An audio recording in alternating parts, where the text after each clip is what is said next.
Good evening, Facebook. Welcome to our second VERA question and answer session. I'm going to go ahead and pull this up myself so I can see your questions as they come in. So give me just a moment. I'll be right with you.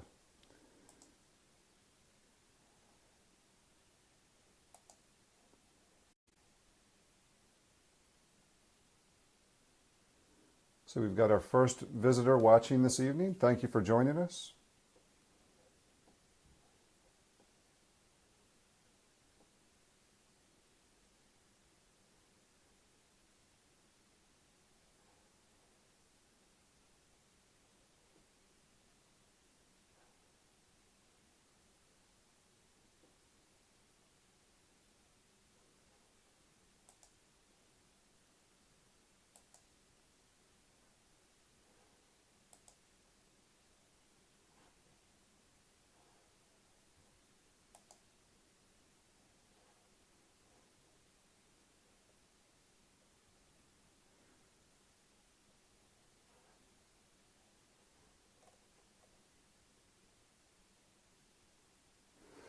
All right, welcome. Hi, Jill from Oklahoma. How are you tonight?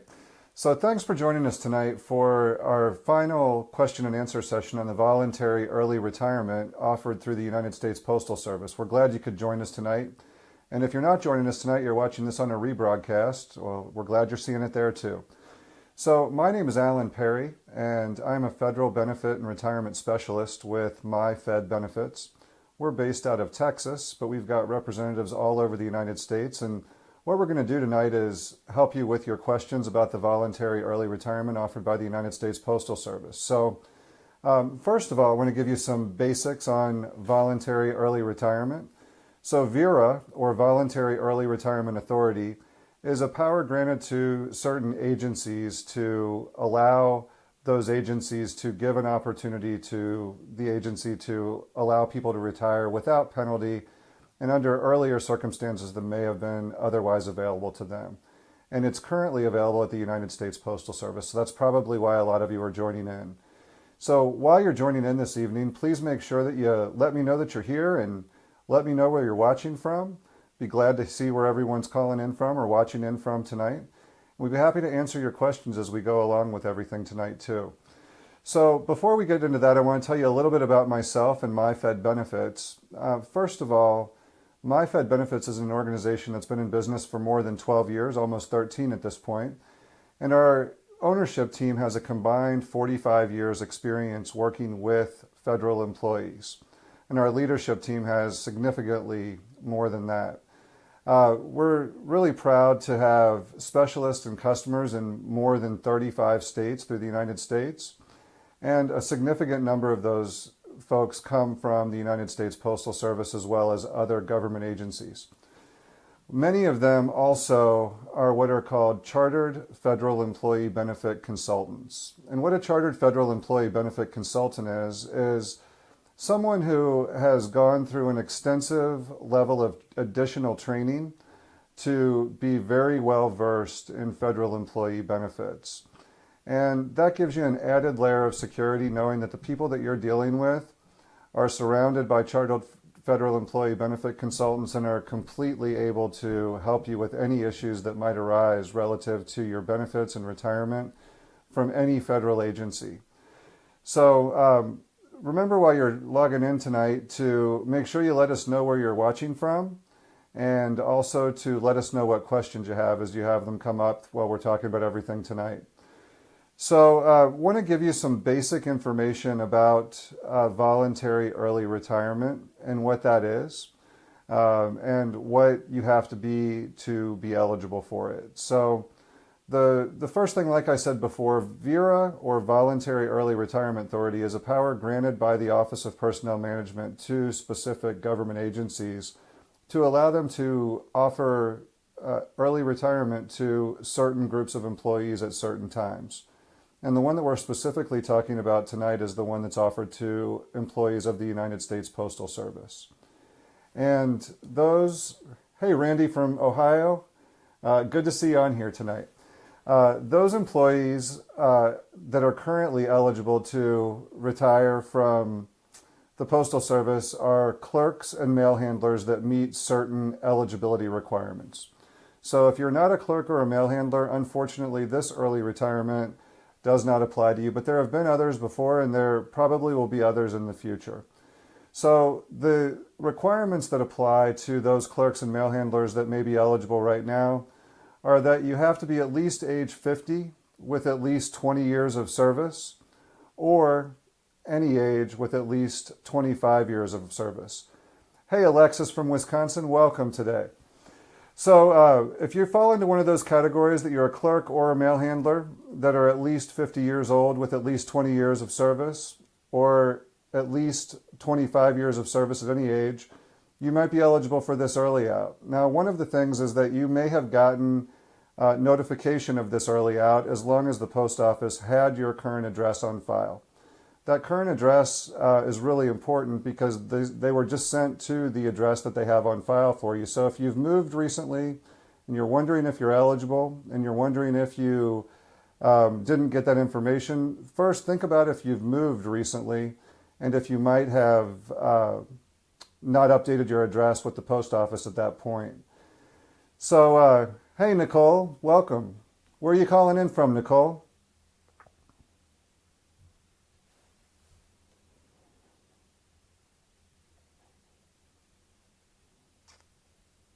Nicole from Oregon, welcome.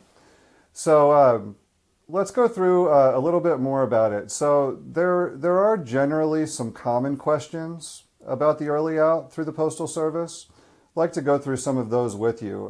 The most important question is, does my craft qualify? So a lot of folks have called in thinking that because it's a Postal Service early retirement, that it might apply to them. Well, like we talked about before, it does only apply to clerks and mail handlers. So if you work in any other craft, this offer does not apply to you, but there may be one for you in the future. The next question is that I often hear is, can I afford to take the early retirement? That's a good question, and there is not a one-size-fits-all answer to that question. It's generally one of those types of things that, depending on your individual circumstances, it may or may not work for you. At this point, I've worked with a significant number of people that have questions about the early retirement, and for some, it's made a lot of sense, and some are really excited to be able to retire early, and for some, it just hasn't made any financial sense at all. So it really just depends on what your individual situation is. And one of the things that I will tell you today, and if you're watching this on rebroadcast, is that we are completely able to help you assess your personal situation at any point to help you understand exactly what your pension would be and exactly when you're eligible for certain benefits and how this early retirement would affect you personally and financially.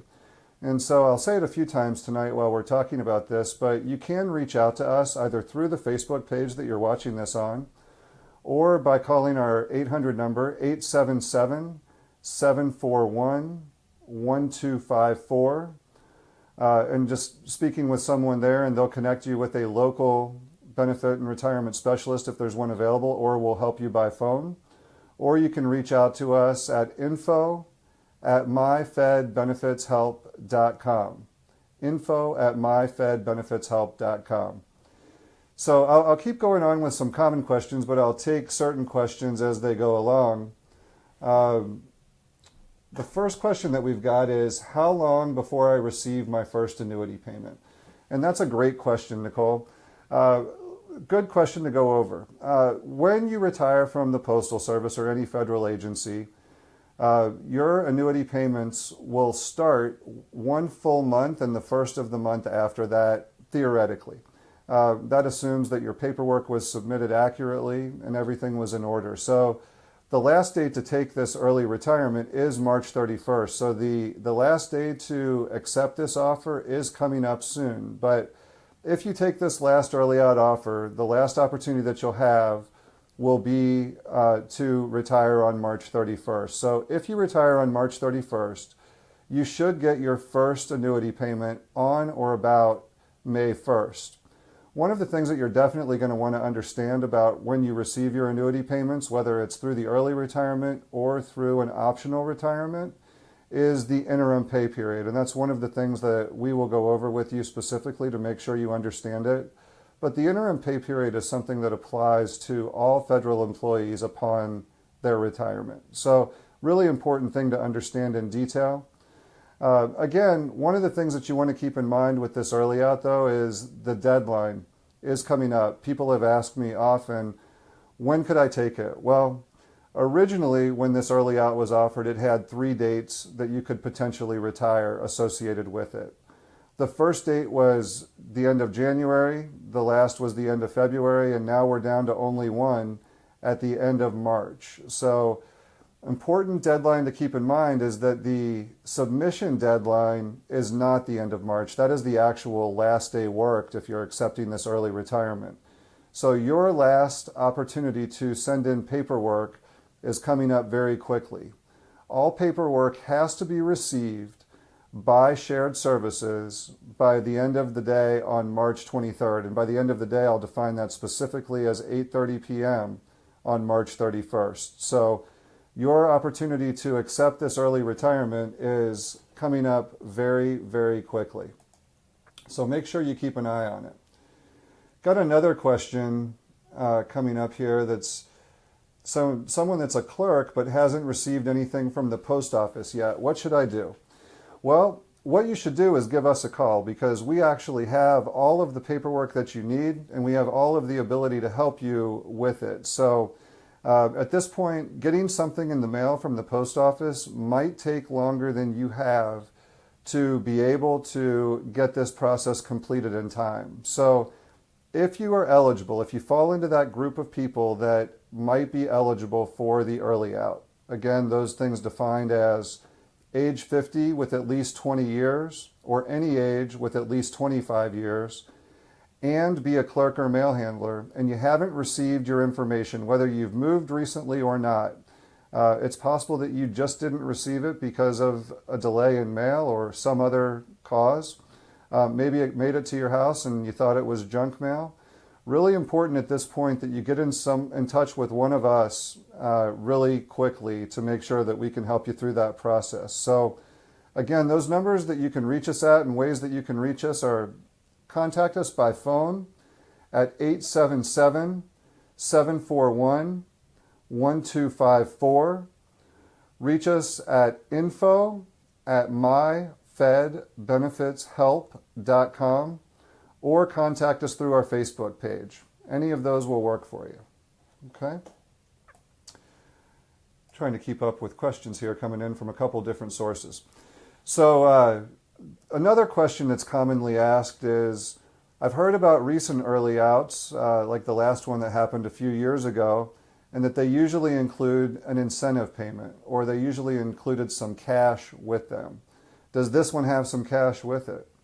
And the answer is unfortunately no. Those are called VSIPs, or voluntary payments. And those are sometimes offered with an early out to encourage people to take it.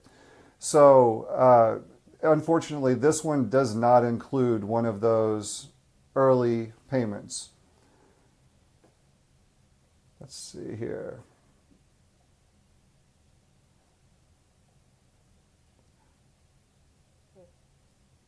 Trying to see this question here.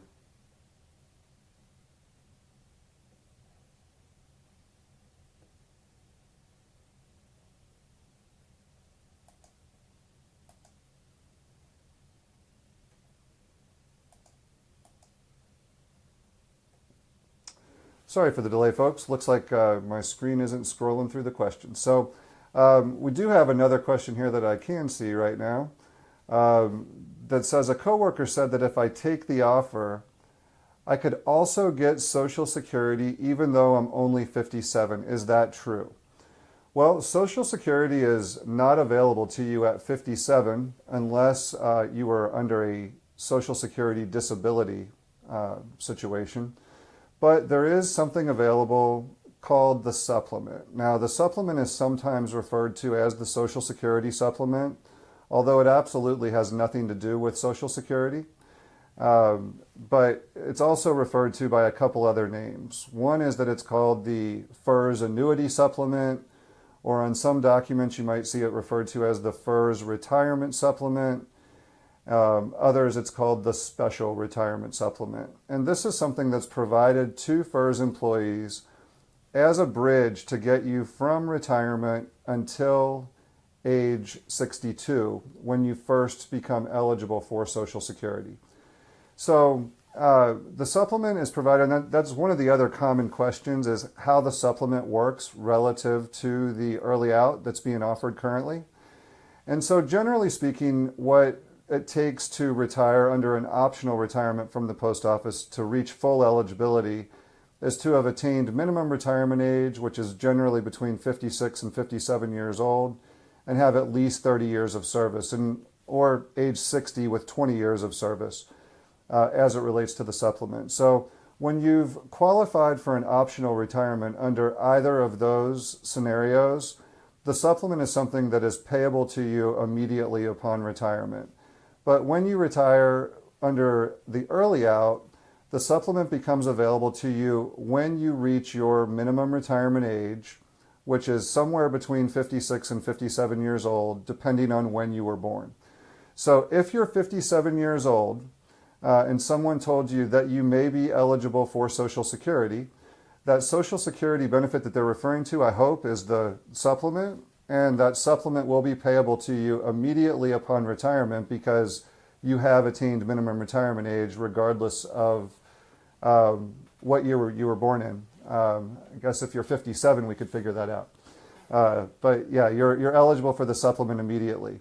If you are not minimum retirement age yet, so if you're one of those people that falls in that 50 to 56-year-old category, and you might not have reached minimum retirement age yet, you are able to still take the early out, but you also won't be able to collect the supplement until you reach minimum retirement age. So very important to consider how you're looking at that and how that's working for you.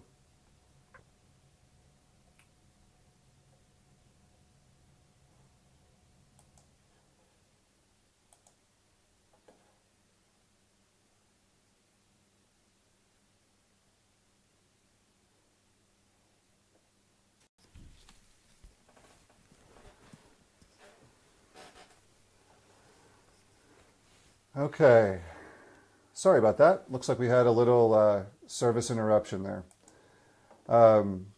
Back at you though. Okay, so Beverly McCain says, I'm doing a federal disability retirement. How does this affect me? The disability retirement is something, if you're already in that process, you can still consider the early retirement.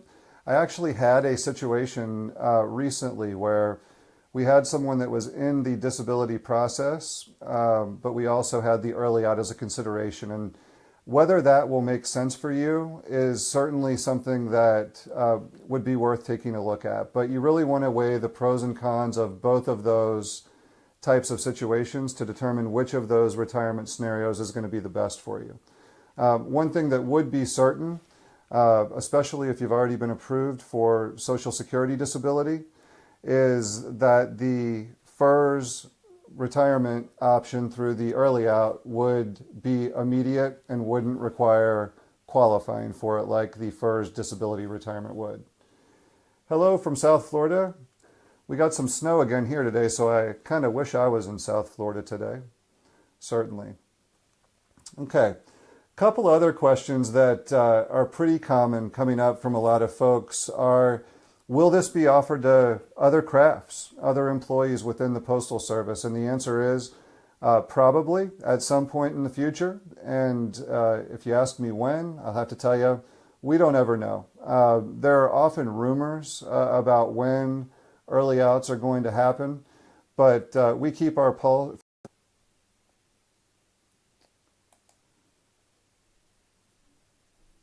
Okay.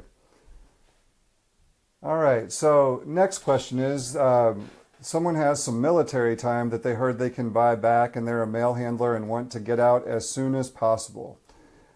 Certainly that is an important consideration. There are pretty few things that I can say always to, but one of the things is that it always makes sense to buy back your military time. So If you are a mail handler and you want to buy back your military time, it's really important that you get in touch with us immediately to help you with that. There are some ways that we can help you buy back your military time immediately. It is important that you get on it very, very quickly, though.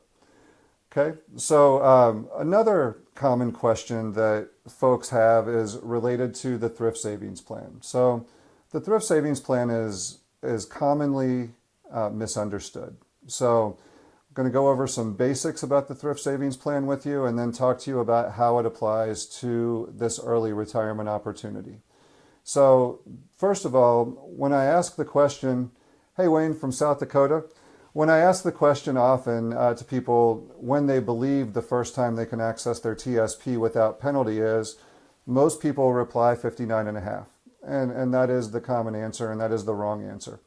The correct answer is that as long as you separate from service during the year you turn 55 or later, you're able to access your TSP without penalty.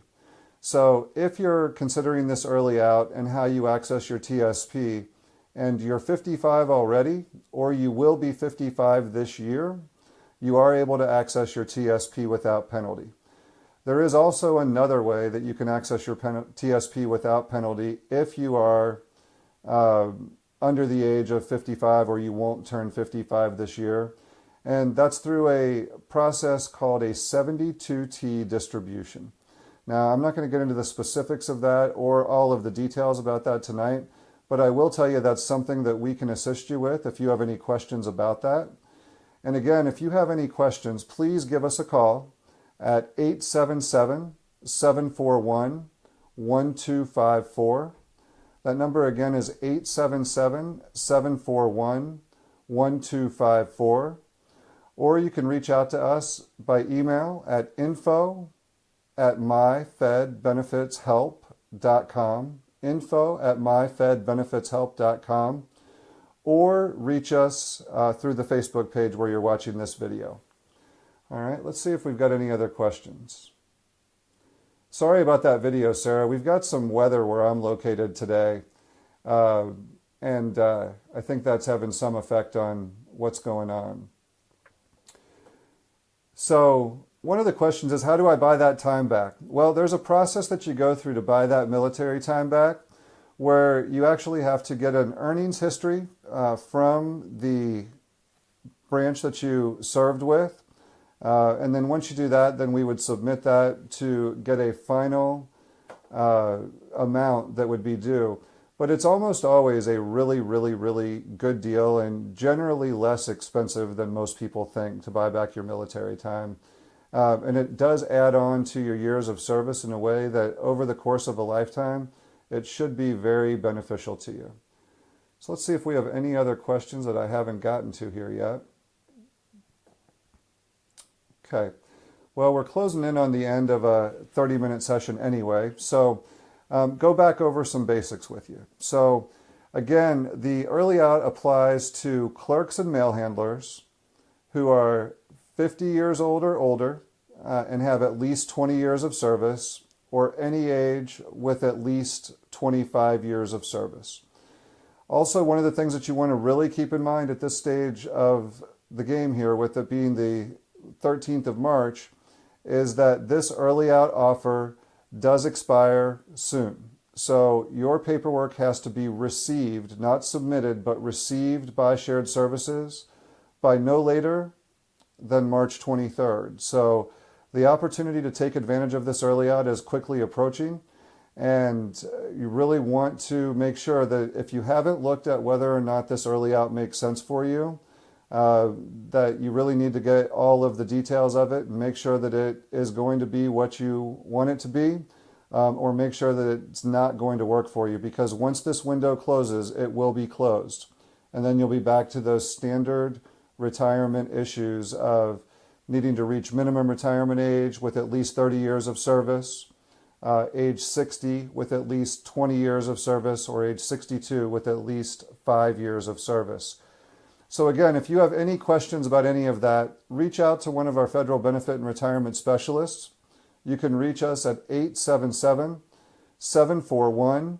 877-741-1254 or email at info@myfedbenefitshelp.com, info@myfedbenefitshelp.com, or message us directly on our Facebook page. And thanks again for joining us tonight.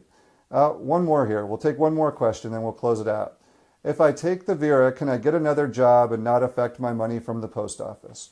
Well, that's a good question, and it depends on how old you are, how it might affect your money from the post office. So we'll close on this question tonight. If you are not receiving the supplement, if you are just receiving your pension because you haven't yet attained minimum retirement age, you can take another job without any consideration for how much money you earn. However, once you're receiving the supplement or once you're taking Social Security under minimum or full retirement age for Social Security, it's very important that you understand the annual earnings limit test and that you don't go over that. So the annual earnings limit is a number that they say if you make more than this amount of money in earned income per year, which earned income is that you make from a job, not ordinary income, which is things like your pension and your TSP payments, then that would negatively affect the supplement or the Social Security that you're receiving. So the amount is $17,040. So if you're receiving the supplement in this early out, then you would be subject to that annual earnings limit test, and you would want to limit your income to $17,040 per year, or you would want to understand that if you don't limit your income to that for every $2 over $17,040 that you earn, that you would reduce your supplement benefit by $1. So with that, let me wrap us up tonight. Thank you for joining us. We really appreciate you coming and taking a look at this, and we really appreciate you watching us on Facebook. Continue to do so. And if you have any questions, reach out to us at 877-741-1254 or email us at info@myfedbenefitshelp.com, info@myfedbenefitshelp.com, or message us on our Facebook page. Or just check us out on the web, www.myfedbenefitshelp.com. Thanks so much for joining us tonight, and have a great day. And if this early out's for you, congratulations on your retirement coming up here soon. Take care. Bye-bye.